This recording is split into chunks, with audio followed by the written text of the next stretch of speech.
এই দেখো আমাদের পানের বরজ, এই হচ্ছে পটল ক্ষেত, এই দেখো এই হচ্ছে কুঁদরি।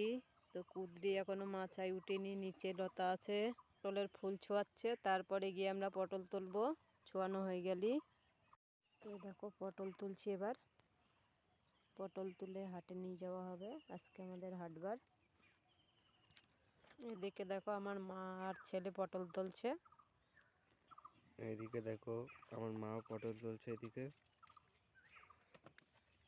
পটল প্রথম তোলা, বেশি একটা হবে না, কেজি 10 হয়তো হতে পারে। ভিডিওটা ভালো লাগলে লাইক করে দিও।